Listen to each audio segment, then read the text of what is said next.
Welcome. Today's question is, how long does it take to register your RIA? That is question number 5 on the Transition to RIA video series.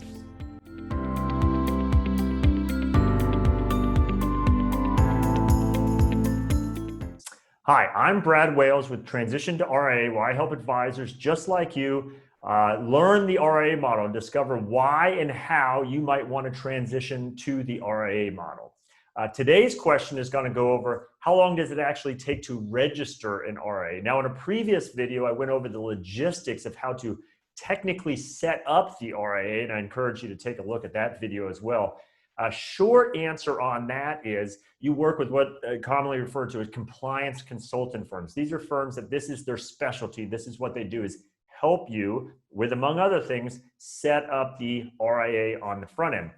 So with this video, we want to talk about, okay, so we understand how it's going to work, how it's going to get set up. Well, how long is that process actually going to take to be completed? So basically, there's 2 steps involved in answering that question of how long is this going to take. Step 1 is you actually working with that compliance consultant firm. It's not one person, they're usually multiple dozens of people in these sorts of firms.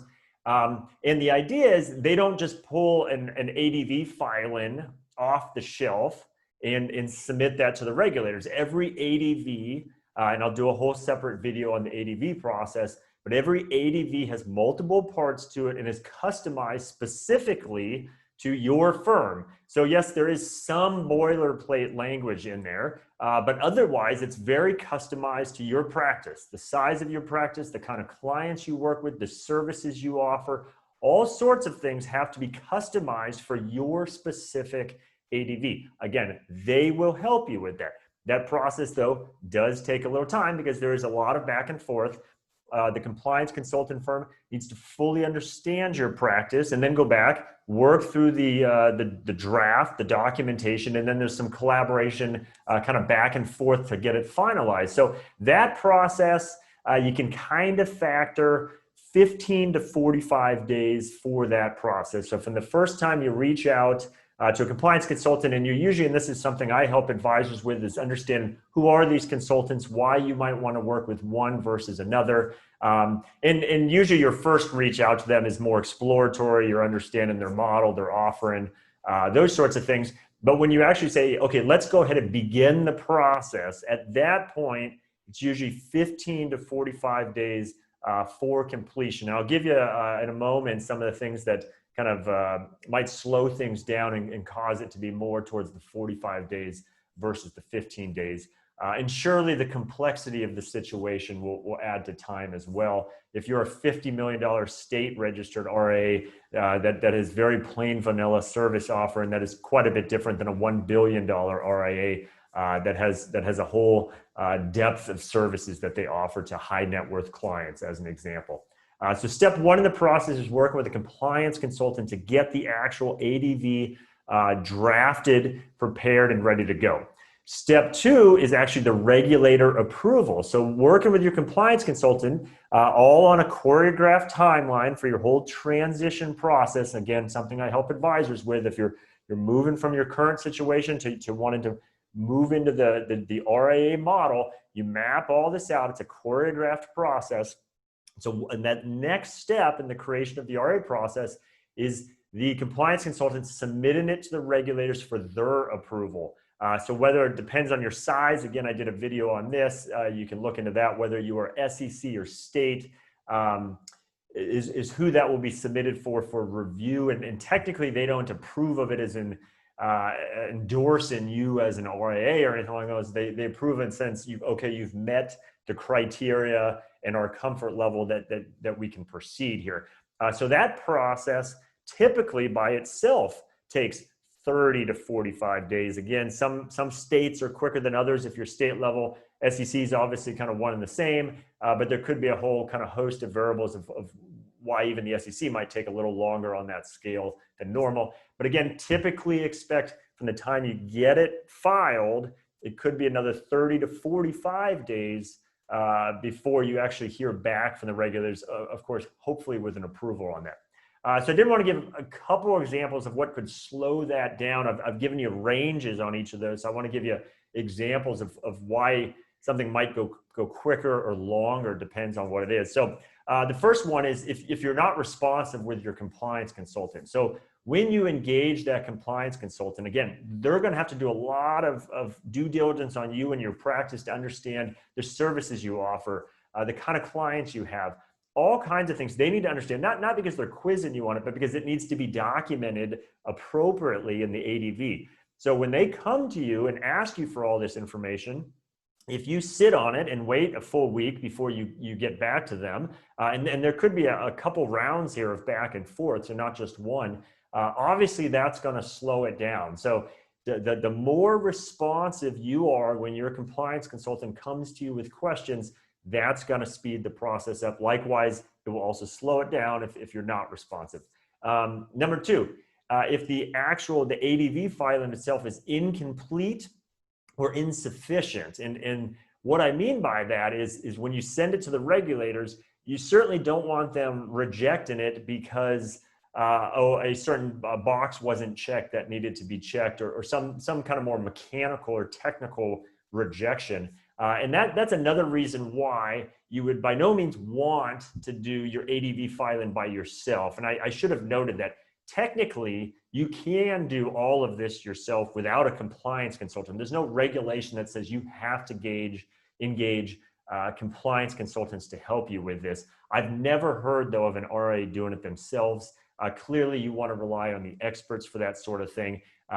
Because as an example, and not that experts can't make mistakes as well, but trying to do it yourself, almost guaranteed it's going to get rejected because you didn't realize there were 3 boxes you should have checked, because back on page 2 you did check 1 box and then didn't see the follow-up boxes. So again, if it's incomplete or insufficient, another reason it might get delayed, gets rejected, has to be reworked, resubmitted. Again, you want to try to avoid that wherever you can. Number 3 of what might cause a delay, if you have, for lack of a better word, dings on your regulatory record, so generally your CRD, the regulators are going to look at that. They are going to look at the principals, the owners of the firm, and they are going to say, okay, what's the backstory of these individuals? Clearly, if you have a lot of challenging things on your CRD, a lot of prior complaints, a lot of prior maybe separations from particular firms under less than ideal circumstances, that is going to slow the process down, and in a worst case scenario might even result in a rejection outright of the RIA filing. Again, that's something I've looked at those for 10 plus years, looking at CRDs. So usually working with someone like me, working with a compliance consultant, you'll know going in ahead of time whether you should maybe be kind of nervous that it's gonna be rejected for that reason. Again, most advisors have very few, if any, kind of marks on their CRD, so this is usually a moot point. But to the degree you're more in that gray area, certainly can have a conversation with you and give you my perspective of what I've seen that was or was not problematic in the past. And keep in mind that this issue is not just important with respect to the ADV filing itself. It's also with some of the vendors you're going to need to work with. They're going to look at this. So for instance, you'll need a custodian. The custodian is going to look at these things as well. And if they can't reach a comfort level with perhaps what's on that record, they might choose not to do business with you as well. So again, it's a variable to be aware of. Again, most advisors, it's a completely moot point because they have little to no marks. But for advisors that there is a little more, for whatever the backstory might be, it is a variable that can not only slow things down, but could even cause a rejection.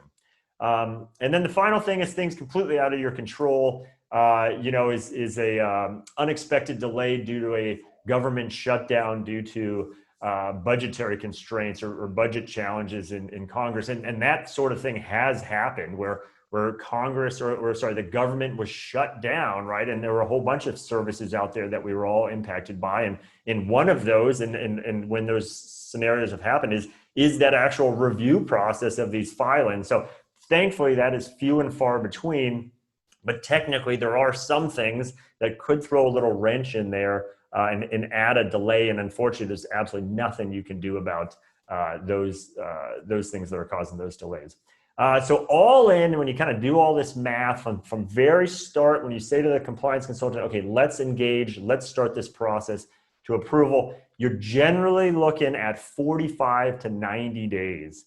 And so that's, I always point that out to people because, you know, you think, oh, I have plenty of time to get things done as I want to make this transition to the RIA model. And yes, there's a lot of steps that need to occur as you work to transition to the model. But if you are going to have your own RIA, you need to mentally think, wow, just the filing process alone to get approval could maybe, I mean, in theory, it could be more than 90 days, but let's say it's even on the high end, around that 90 days. And again, a lot of that, some of it's in your control, some of it's not in your control. So just mentally be prepared for, again, that timeline, 45 to 90 days from the time you start it to the time it's approved to go live. So with that, like I said, I'm Brad Wales with Transition to RIA. This is the sort of thing I help advisors with. I want advisors to understand everything there is to know about what it takes to transition to the RIA model. And so this is the sort of questions I go over, the resources I provide. Head on over to transitiontoria.com. You can see everything I have to offer. I would love to chat with you. There's an easy contact link at the top. You can instantly schedule a Zoom call with me and we can begin a dialogue. And again, I try to make it as easy as possible to get information, answer any questions you may have, and kind of help you think through why and how you might want to make that transition. So with that, I hope you found this video helpful, and I'll see you on the next one.